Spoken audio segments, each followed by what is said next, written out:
नमस्कार दोस्तों, मेरा नाम है अभिषेक और मैं फिर से आप सभी लोगों का एक नई वीडियो पर स्वागत करता हूं। आइए आज हम लोग बात करने वाले हैं एक ऐसे उद्योग की जो खुलने से पहले ही बंद हो गया। तो हम लोग इस वीडियो में देखेंगे कि ऐसी क्या परिस्थितियां थी जिसके चलते उद्योग की स्थापना हो करके और फिर उद्योग चालू नहीं हो पाया। तो चलिए वीडियो को शुरू करते हैं। शुरू करने से पहले मैं आप लोगों से एक छोटा सा रिक्वेस्ट करूंगा कि आप हमारे YouTube चैनल को सब्सक्राइब जरूर कर दें। सब्सक्राइब करने के बाद बेल आइकन प्रेस कर दें जिससे हमारे वीडियो का नोटिफिकेशन आप तक पहुंचे। वीडियो देखने के बाद अगर वीडियो आप लोगों को अच्छा लगे तो दिल से एक लाइक कीजिए और वीडियो को अधिक से अधिक शेयर कीजिए। तो चलिए वीडियो को शुरू करते हैं। तो हम लोग इस वीडियो में बात करेंगे उद्योग के विषय में। चूंकि उद्योग की जब स्थापना होगी, इंडस्ट्री लगेगी, तभी हमारे लोगों को रोजगार मिलेगा।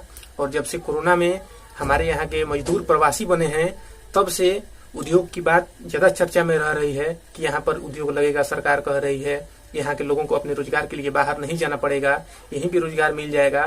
तो इस बात में कितनी सच्चाई है और बिहार में पहले भी उद्योग कितने लगे हुए हैं और कितने उद्योग चालू हैं, कितने लोगों को रोजगार मिला है, इन सब बिंदुओं पर चर्चा करते हुए इसी कड़ी में आज हम लोग बात करते हैं एक ऐसे उद्योग की जो खुलने से पहले ही बंद हो गया। जी हाँ, हम लोग बात करने वाले हैं सहरसा पेपर मिल के बारे में। सहरसा पेपर मिल की स्थापना 1975 ईस्वी में सहरसा से सटे सहरसा मधेपुरा मुख्य मार्ग पर बैजनाथपुर में हुई थी। लगभग 48 एकड़ जमीन की अधिग्रहण करके सरकार ने इसकी स्थापना की। उस समय इसी के लिए Bihar paper mills limited company की स्थापना हुई। ये सरकार और कुछ निजी उद्योगपतियों के साथ समझौता था जिसमें इस उद्योग को चलाने की बात कही गई थी। तो हुआ यूं कि 1975 से लेकर के और 1978 यानी 3 वर्ष इस उद्योग में काम चला। काम चलने का मतलब ये इसकी स्थापना का कार्य, उद्योग शुरू नहीं हुआ। और मात्र 3 वर्षों में ही जो उद्यमी थे, उद्योगपति थे, उनसे हमारी बिहार सरकार का जो समझौता था वो टूट गया। जो करार किया गया था वो टूट गया और उद्योगपति जो थे वे अलग हो गए। इस Bihar paper mills limited company से वे निकल गए। तब सरकार ने बिहार राज्य औद्योगिक निगम लिमिटेड के अधीन इस कंपनी को अपने स्वामित्व में ले लिया। 1978 से ही आज 2020 हो गया, यानी 42 वर्षों में इस मिल की चिमनी से कभी भी धुआं नहीं निकला। यानी सहरसा पेपर मिल कभी भी शुरू नहीं हो पाया। आज 42 वर्ष हो गए। तो इससे हम लोग समझ सकते हैं कि हमारी सरकार उद्योग के प्रति कितनी जागरूक है, रोजगार देने के प्रति कितनी जागरूक है और कितना उसके प्रति समर्पित है कि 42 वर्षों में एक पेपर मिल शुरू नहीं हो पाया। इस उद्योग की स्थापना हुआ था, उस समय वहां के लोगों में रोजगार की एक नई उम्मीद जगी थी। जब उद्योग की स्थापना हुआ, चूंकि कहीं पर भी कोई इंडस्ट्री लगेगा तो वहां के लोगों में रोजगार के प्रति एक नई उम्मीद जगेगी ही। लोगों को लगेगा कि जब हमारे यहाँ उद्योग होगा तो इसमें काम भी हम लोगों को मिलेगा, हम लोगों की बेरोजगारी दूर होगी। लेकिन ऐसा हुआ नहीं। वीडियो में भी मैं आप लोगों से बात किया था मड़ौरा शुगर फैक्ट्री के बारे में कि उसकी भी स्थापना हुई और कुछ दिन में ही बंद हो गया। और आज सरकार हमसे कह रही है कि 50 लाख लोगों को रोजगार देंगे। जो उद्योग यहाँ पर लगे हुए हैं वे सभी बंद हो गए, चालू नहीं है। जो लोगों को जो रोजगार मिला हुआ था वो छीन गया और आज सरकार दावा कर रही है कि 50 लाख लोगों को रोजगार दिया जाएगा। तो आप लोगों को समझना चाहिए कि सरकार रोजगार के प्रति कितनी जागरूक है। और अगर सचमुच में जागरूक रहती, रोजगार के प्रति समर्पित रहती, उद्योग के प्रति समर्पित रहती, तो चाहे वो सहरसा पेपर मिल की बारी हो, चाहे वो मड़ौरा शुगर फैक्ट्री की बात हो, चाहे सीतामढ़ी चीनी मिल की बात हो, चाहे कटिहार जूट उद्योग की बात हो, चाहे वन टाइम एशिया का जो लार्जेस्ट शुगर मिल था वनमुखी पूर्णिया उसकी बात हो, चाहे अशोक पेपर मिल की बात हो, चाहे चंपारण चीनी मिल की बात हो, चाहे भागलपुरी सिल्क उद्योग का बात हो, मधेपुरा रेल इंजन का बात हो, इस सभी से आप लोग अवगत हैं कि जमीनी स्थिति, वास्तविक स्थिति ये सब की क्या है। अगर बात करें हम सहरसा की, तो अभी भी सहरसा में मक्का का उत्पादन सबसे अधिक होता है। सहरसा से मक्का बांग्लादेश सहित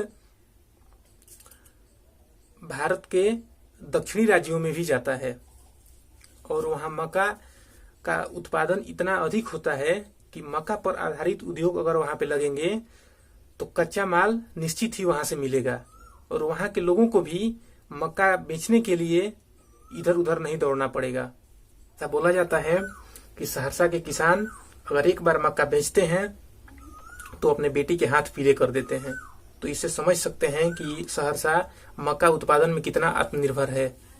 लेकिन फिर वहां पे कोई उद्योग धंधे नहीं है, जिसके लिए इसको बेचने के लिए उन्हें दूसरे पर निर्भर होना पड़ता है कि दूसरे राज्य ले जाएंगे या दूसरे देश में इसका निर्यात होगा। मक्का का उत्पादन खुद सहरसा के लोग करते हैं और उसी मक्के से बने हुए जो कॉर्न फ्लावर बंद पैकेट में आता है, ये इन लोगों को 10 गुना रेट पर खरीदना पड़ता है। उद्योग न होने का कितना बड़ा खामियाजा इन लोगों को भुगतना पड़ता है, आप लोग समझ सकते हैं। और अगर बात करें सहरसा में और उद्योग की, तो कोई भी बड़े उद्योग सहरसा में इस समय सक्रिय नहीं है। जबकि अगर कुटीर उद्योग की बात करें तो कुटीर उद्योग में भी बहुत कम छोटे छोटे आटा मिल या इस तरह के उद्योग हैं, जिसमें पटुआहा में स्थित एक पूजा भोग आटा मिल है।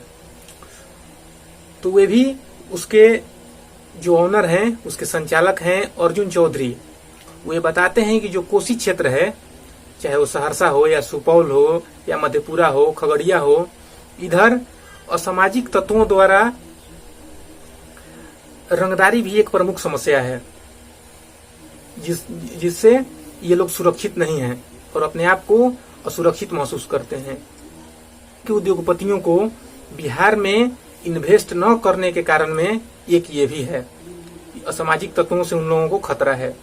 हमारे गवर्नमेंट को इस पर भी ध्यान देना चाहिए, क्योंकि कोई भी उद्योगपति किसी जगह पर जब अपने आप को सुरक्षित महसूस करेगा तभी वहां पर अपना उद्योग लगाएगा।